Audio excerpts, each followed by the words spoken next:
नमस्कार। हर कहानी कुछ कहती है। आज की कहानी क्या कहती है तो चलिए सुनते हैं। देवेंद्र कुमार की लिखी कहानी देवता लौट आए। उस द्वीप का नाम था बारा। वह दो बातों के लिए प्रसिद्ध था, अपनी पीली मछलियों के लिए और देवता के लौटने के त्योहार के लिए। न तो द्वीपवासी उन मछलियों को पकड़ते थे और न ही देवता की वापसी के त्योहार में द्वीप से बाहर का कोई व्यक्ति शामिल हो सकता था। बारा के आसपास और भी कई द्वीप थे, लेकिन पीली चमकदार रंग वाली मछलियां केवल उसी द्वीप के तट पर आती थीं, और वो भी रोज नहीं, केवल पूर्णिमा के दिन। बारा ऊबड़ खाबड़ तट पर बड़े बड़े पत्थरों का एक प्राचीन मंदिर बना हुआ था। कोई नहीं जानता था कि मंदिर का निर्माण किसने कराया था। उसमें किसी देवता की मूर्ति भी नहीं थी, किंतु हर पूर्णिमा को झुंड की झुंड मछलियां आती और मंदिर के सामने तैरने लगती, फिर अगले दिन जाने कहाँ चली जाती। मछुआरे उन पीली मछलियों को कभी नहीं पकड़ते थे। जिस दिन पीली मछलियां आती उस रोज वे पानी में जाल भी न डालते, ताकि गलती से भी मछली न फंस जाए। उनका विश्वास था अगर वे पीली मछलियों को पकड़ेंगे तो देवता उनसे नाराज हो जाएंगे।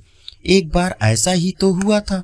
काफी पहले की बात है, जब मछलियां सिर्फ पीली नहीं, खाली सोने की होती थी। धूप में ऐसे चमचम चमकती जैसे समुद्र की लहरों पर असंख्य सोने के सिक्के तैर रहे हों। एक दिन बारा के एक मछुआरे की नीयत डोल ही गई।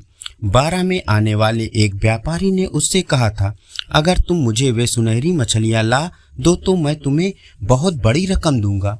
बस आ गया मछुआरा चक्कर में। उसने रात में सबसे छिपकर जाल डाल दिया। उस समय सारी बस्ती सो रही थी। मछुआरा खुश था, उसे इनाम जो मिलने वाला था, लेकिन जब उसने जाल खींचा तो वह खाली थी। मछलियों ने सारा जाल काट दिया था। उस दिन के बाद जब भी वह मछुआरा समुद्र में जाल डालता तो न जाने कौन उसे काट डालता। यह देख वह इतना घबरा गया कि बस्ती छोड़कर न जाने कहाँ भाग गया। हाँ, जाने से पहले उसने बस्ती वालों के सामने रो रो कर अपने अपराध की क्षमा मांगी थी। बस अगली पूर्णिमा को जब वे मछलियां दोबारा देव मंदिर के सामने प्रकट हुई तो वे सोने की न रहकर पीले रंग वाली साधारण मछलियां हो गई थी। यह देख बारा के निवासियों में धारणा घर कर गई कि लालची मछुआरे के कारण ही ऐसा हुआ है। उसके बाद से उन्होंने पीली मछलियों को हाथ न लगाने का प्रण कर लिया। सुनहली मछलियों से ही जुड़ा हुआ था देवता के लौटने का त्योहार, बारा का सबसे बड़ा पर्व। हुआ यूं कि एक बार बारा के मंदिर से देव मूर्ति गायब हो गई। सोने की मछलियों को पकड़ने की घटना के बाद ही ऐसा हुआ था। द्वीपवासियों को पक्का विश्वास हो गया कि पवित्र मछलियों को पकड़ने के कारण ही देवता रूठकर द्वीप से बाहर चले गए। यह बहुत पुरानी कहानी है, जिसे द्वीप पर आज भी कहा सुना जाता है। पीली मछलियां उस देव मंदिर के सामने अब भी तैरती हैं।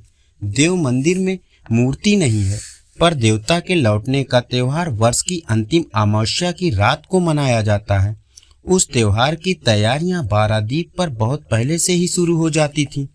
बस्ती के सारे घरों में सफाई होती थी, उनको कई रंगों से रंगा जाता था। बच्चे और बड़े सभी उस दिन नए वस्त्र पहनते थे। त्योहार वाले दिन सुबह सुबह पूरा बस्ती का कूड़ा समुद्र के किनारे इकट्ठा करके जला दिया जाता था। लोगों की धारणा यह था कि इस आग में गंदगी का राक्षस स्वाहा हो जाता है। इसके बाद फूल मालाएं लेकर बारा की स्त्रियां देव मंदिर पर जाती थी। वहां लगता था जैसे बसंत आ गया हो। इस दिन के लिए आसपास के द्वीपों से व्यापारी तरह तरह के फूल लेकर बेचने के लिए बारा के तट पर आते थे। देखते देखते उनके सारे फूल बिक जाते और वे संतुष्ट होकर लौट जाते। पूजा के बाद द्वीप के सब लोग साथ मिलकर भोजन करते। फिर शुरू होता नाच गाने का कार्यक्रम। पूरा वातावरण जैसे संगीतमय हो जाता। उस रोज सांझ ढलते ढलते द्वीप की सारी नौकाएं लौट आती थी और तट पर जगह जगह लकड़ियों के ढेर जमा करके उनमें आग लगा दी जाती थी। द्वीप के तट पर जलती आग समुद्र में दूर दूर तक दिखाई देती थी। वहां के मुखिया का आदेश था कि सूरज डूबने के बाद कोई नौका बारा के तट की तरफ न आए। इसका कारण द्वीपवासियों का वह विश्वास था कि रात के किसी पहर में देवता अपनी अदृश्य नौका में द्वीप पर आते हैं, मंदिर में विराजते हैं, द्वीपवासियों को आशीर्वाद देते हैं और फिर लौट जाते हैं। उन्हीं के आशीर्वाद से बारा में फसलें होती हैं, लोग स्वस्थ रहते हैं, तूफानों से विनाश नहीं होता। इसलिए यह घोषणा बार बार की जाती थी कि दिन ढलने के पहले सब नौकाएं द्वीप पर लौट आएं। जब देवता की आदर्श नौका द्वीप पर आए तो उनका रास्ता एकदम साफ हो। जो भी इस आदेश का उल्लंघन करता था उसे मार मार कर द्वीप से भगा दिया जाता था। एक बार एक मछुआरा यह गलती कर बैठा था। उसकी नाव अंधेरा होने के बाद द्वीप के तट पर लौटी। उत्तेजित लोगों ने उस पर पत्थर फेंके, जिससे डरकर वह अपनी नाव अंधेरे में तट से दूर ले गया था। इसके बाद उसका पता नहीं चला। उस रात समुद्र में तेज तूफान आया था। सबने यही माना कि देवता ने उसे दंड दिया है और वह तूफान में डूबकर मर गया। उस दिन के बाद से किसी ने इस आदेश का उल्लंघन करने की गलती नहीं की थी। आज फिर अमावस्या का दिन था। सब नौकाएं तट से हटाकर किसी दूसरी जगह खड़ी कर दी गई थी। बारा का रेतीला तट सूना था, वहां एक भी नौका नहीं थी। देवता की आदर्श नाव के लिए रास्ता साफ कर दिया गया था। अंधेरा हुआ तो तट पर जगह जगह इकट्ठी की गई लकड़ियों की डोरियां में आग लगा दी गई। इसके बाद 12 द्वीपवासी देवता की आराधना में जुट गए। एकाएक हवा तेज हो गई। समुद्र में ऊंची ऊंची लहरें उठने लगी। गुप्त अंधेरे में तट पर जलती लकड़ियों के ढेर चमक बिखेरने लगे। फिर लहरों पर डूबती उतरती एक नौका आकर तट पर लग गई। उसमें 2 आदमी सवार थे। तट पर तैनात पहरेदारों ने तुरंत नाव को घेर लिया। 12 के मुखिया को यह खबर भेज दी गई। पूरी बस्ती में आग की तरह खबर फैल गई। चीखते चिल्लाते लोग हाथों में पत्थर लिए वहां आ जुटे। यह समय देवता की सवारी आने का था। द्वीप वालों ने तट पर इसीलिए रोशनी की हुई थी। इन्हें दंड दो, मार दो, तुरंत हटा दो यहाँ से, लोग चिल्लाए। कई लोग उस नाव को पानी की ओर धकेलने लगे। तभी नाव में बैठा एक व्यक्ति बोला, मेरा साथी बेहोश है, हमें मौत के मुंह में मत धकेलो, हम पर रहम करो, नहीं तुमने द्वीप का नियम तोड़ा है। मुखिया ने कहा, तुम्हें दंड मिलेगा।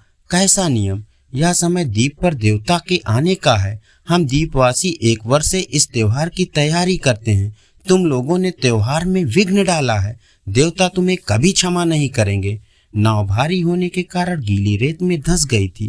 द्वीपवासियों ने नाव में पड़े दोनों व्यक्तियों को नाव से उतार लिया और उन्हें मारते पीटते रेत पर घसीटने लगे। वे बार बार कह रहे थे, क्या तुम लोगों को पता नहीं था कि आज द्वीप पर आना मना है? हमें देवता ने रास्ता दिखाया था। उनमें से एक ने कहा और लड़खड़ाकर रेत पर गिर पड़ा। देवता ने रास्ता दिखाया था? देवता ने द्वीपवासी फुसफुसा उठे। ठहरो, इनसे पूछने दो। मुखिया ने बस्ती वालों को रोक दिया। तब उस व्यक्ति ने अटकते हाँफते हुए बताया, हम दोनों सुबह यात्रा पर चले थे, शाम को तूफान में फंस गए। तेज लहरों में फंसी हमारी नौका तट से बहुत दूर चली गई। अंधेरे में कुछ पता नहीं चल रहा था। मेरा साथी बेहोश हो गया। मैं अकेला नाव संभाले था और देवता से प्रार्थना कर रहा था। एकाएक अंधेरे में कई रोशनियां दिखाई दी। मैं नाव को उधर ही खेने लगा। ऐसा लगा जैसे देवता ही मुझे रास्ता दिखा रहे हों, अपनी तरफ बुला रहे हों। अगर ये रोशनियां ना होती तो हम निश्चय ही डूबकर मर जाते। देवता मरते हुए को बचाते हैं, मारते कभी नहीं। उस व्यक्ति की बात सुनकर मुखिया कुछ सोचने लगा। फिर उसने कहा, यह आदमी ठीक कह रहा है। देवता ने ही इन्हें रास्ता दिखाया है। ये देवता के लिए जलाए गए प्रकाश के कारण ही बच सके हैं। इन पर देवता का आशीर्वाद है, इन्हें कोई कुछ ना कहे। मुखिया की आवाज पर बस्ती वालों ने पत्थर फेंक दिए। नाव में सवार दोनों व्यक्तियों को बस्ती में ले जाया गया। उपचार के बाद दोनों स्वस्थ होकर अगले दिन अपने द्वीप चले गए। जब उनकी नाव रवाना हुई तो पूरी बस्ती उन्हें विदा करने आई। मुखिया ने कहा, आप दोनों ने हमारी आंखें खोल दी।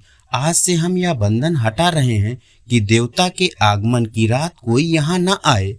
तब से हर रात चाहे मौसम कैसा भी हो, 12 के तट पर आग जलाई जाती है। द्वीपवासी यह काम समुद्र में भटके हुए लोगों के लिए करते हैं। उन्होंने देवता का यह आदेश समझकर ये काम करना प्रारंभ कर दिया। धन्यवाद। अभी आप सुन रहे थे कहानी देवता लौट आए।